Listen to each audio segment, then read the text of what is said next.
मित्रों नमस्कार। आप देख रहे हैं धर्मदर्शन पत्रिका का यूट्यूब चैनल दस्तक मीडिया। मैं विनोद शुक्ल आपको सुना रहा हूं बाबा नीम करोली की अद्भुत कथाएं।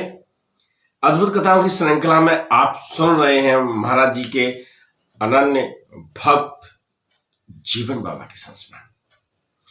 जीवन बाबा एक ऐसा संस्मरण सुना रहे हैं जिसे मैंने आपको एक कथा में बताया है, लेकिन महाराज जी किस तरह से उसको उस व्यवहारिक रूप में पंडित किया, जीवन बाबा ने पूरा विवरण सुनाया। महाराज जी हल्द्वानी आए हुए थे।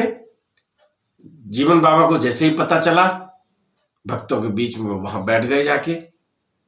महाराज जी कुछ ही मिनट वहां रुके और जीवन से कहा कि जीवन टैक्सी ले आ, चलना है। जीवन टैक्सी लेके आ गए। महाराज जी बैठ गए, जीवन बैठ गए, एक आदमी और बैठ गया, और लोगों ने बैठना चाहा तो महाराज जी ने मना कर दिया। गाड़ी वहां से चलने लगी। ड्राइवर ने अल्मोड़ा की तरफ जैसे ही मोड़ी, महाराज जी ने कहा नहीं, दाहिनी तरफ ले लो, भीमताल की तरफ ले लो। टैक्सी भीमताल पहुंचती है। महाराज जी उतरते हैं और एक भक्त के घर में जाते हैं, वहां बैठ जाते हैं। भोजन का समय हो रहा होता है। महाराज जी के लिए दूध लाया जाता है। आतिथ्य में जो घर में होता है आदमी तुरंत वो लाता है, दूध लाया जाता है।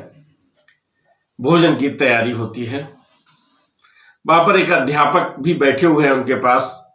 उन्होंने एक शिव मंदिर जो पास में है वहां के बारे में बात करनी शुरू कर दी। महाराज जी ने अध्यापक से कहा कि जाओ, शिव मंदिर जो खंडर सा पड़ा हुआ है, जाओ, उसमें एक दंपत्ति है, उसको बुला लाओ। अध्यापक महोदय वहां जाते हैं, बातचीत में आवाज लगाते हैं, दरवाजा खटखटाते हैं, लेकिन वहां कोई नहीं मिलता, क्योंकि बरसों से वो मंदिर बंद था। वहां बताते हैं कि कबूतर, सांप और बिल्कुल झाड़ियां उगाई थी, तो उसमें किसी को होने की संभावना भी नहीं थी। अध्यापक महोदय आ जाते हैं। इसके बाद जीवन बाबा का नंबर आता है। वो कहते जाओ जीवन, वहां पर है कोई, लेके आओ। जीवन बाबा एक और साथी के साथ वहां जाते हैं, जोर से दरवाजा खटखटाते हैं।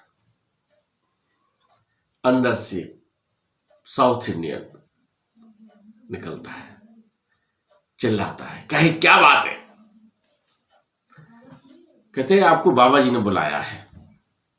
मैं नहीं जानता किसी बाबा को, नहीं मिलना चाहता। इस तरह की बात करके वो दरवाजा बंद करने का प्रयास करता है। जीवन बाबा कहते हैं कि तुम्हें चलना पड़ेगा, तुम्हें बुलाया है बाबा जी ने। थोड़ा सा तेज ये निवेदन कह लें या धमकी कह लें, वो वृद्ध दंपत्ति उनके साथ चलता है और महाराज जी के समझ आ जाता है। महाराज जी के जब समझ वो दंपत्ति आता है तो उसके लिए भोजन के लिए कहते हैं। वो कहते हैं तुमने दो रात से भोजन नहीं किया, 2 दिन हो गए तुमको खाना नहीं खाया, तुमने भगवान को क्यों बदनाम करते हो? करते तुम खुद हो, अब तुम मरना चाहते हो। दंपत्ति फूट फूट कर रोने लगता है। वो बताते हैं कि हम मद्रास से इधर भगवान जी के दर्शन करने आए थे, अल्मोड़ा से बस में चढ़े और हमारा जो भी उसमें रुपया, पैसा, कपड़ा जो कुछ भी था वो किसी ने मार लिया। हम यहाँ पर आए, हम धर्म का काम करने जा रहे थे, भगवान के दर्शन करने जा रहे थे, मेरे साथ ये हुआ। तो हम 2 दिन से परेशान थे। मेरे पास इतना पैसा भी नहीं था कि मैं कहाँ रुक लूँ। एक दिन धर्मशाला में रुक लिए। अब हम यहाँ पर आए तो हमें ये घर खाली मिल गया, तो मैंने सोचा यहीं रह के अपने प्राण त्याग देंगे। और सच में प्राण त्यागना भी इतना सरल नहीं है। रोते जाते हैं, कहते जाते हैं। तब तक ये लोग पहुंच गए। महाराज जी ने काफी समझाया, प्यार दिया, दुलार दिया। फिर उनसे कहा कि भोजन करिएगा। भोजन कर रहे हैं, करने के लिए पहले राजी नहीं होते हैं, फिर बहुत समझाने पर वो भोजन करते हैं और भोजन करते करते अपनी विदा कह बैठते हैं। महाराज जी जब उन्होंने भोजन कर लिया तो महाराज जी कहते हैं कि इनको फर्स्ट क्लास की टिकट दे दो, ये कहाँ जाना चाहते हैं? तो उन्होंने कहा हम साहब बनारस जाना चाहते हैं, बनारस हमारे कुछ मिलने जुलने वाले हैं, वहाँ से हमारी सहायता हो जाएगी, फिर हम मद्रास चले जाएंगे और यहाँ पर तो वो टिकट नहीं लेना चाहते हैं।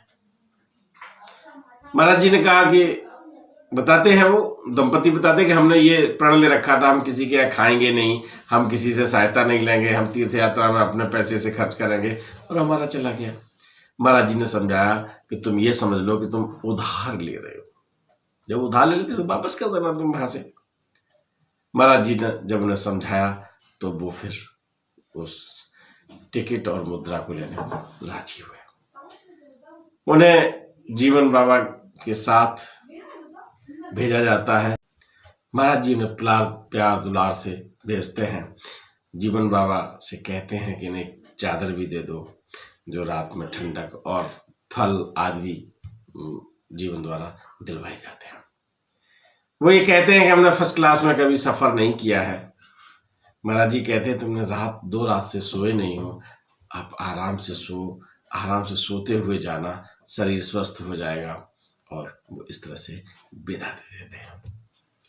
महाराज जी जीवन को बताते हैं कि यदि आपने इस जन्म में कुछ नहीं किया है तो ये धर्म कर्म का जो रिश्ता है वो जन्म जन्मांतर का है। अगर आपने पिछले जन्म में भी पाप किया है तो उसका तुम्हें भोग भोगना पड़ेगा, कोई बचा नहीं सकता। इनका कुछ ऐसा ही भाग था, ऐसा ही इनका कर्म योग था जिससे इन्हें ये कष्ट उठाना पड़ा। मित्रों, जीवन बाबा के माध्यम से हम आप सबसे कहना चाहेंगे कि धर्म करते रहिए जब तक आपकी जिंदगी है। आप उसमें अगर अधर्म कर लेंगे तो पहले तो इसी जीवन में उसका फल मिलेगा, और यदि नहीं मिलता है तो फिर अगले जन्म में उसका फल उठाना पड़ेगा, उसका परिणाम जरूर मिलेगा।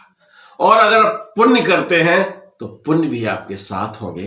तो मित्रों, पाप पुण्य का जो संतुलन है उसमें अपना पुण्य बढ़ाइए। पाप अगर भूल से भी हो गए हैं तो उनके लिए आप पुण्य का इतना खाता कीजिएगा कि वो पाप कहीं पर थोड़े से कष्ट के साथ, पश्चाताप तो करना पड़ेगा कहीं ना कहीं, तो थोड़े से कष्ट के साथ उनका समापन हो जाए और पुण्य के साथ आपके जीवन को मोक्ष मिल जाए। मित्रों, तो ईश्वर की इस कहानी के साथ हम जीवन बाबा की एक नए संस्मरण के साथ फिर मिलेंगे। तब तक के लिए राम राम। सब्सक्राइब बटन पर क्लिक करके चैनल को सब्सक्राइब करें और बेल आइकन दबाना बिल्कुल ना भूलें ताकि हमारे अपडेट वीडियो आपको मिलते रहें।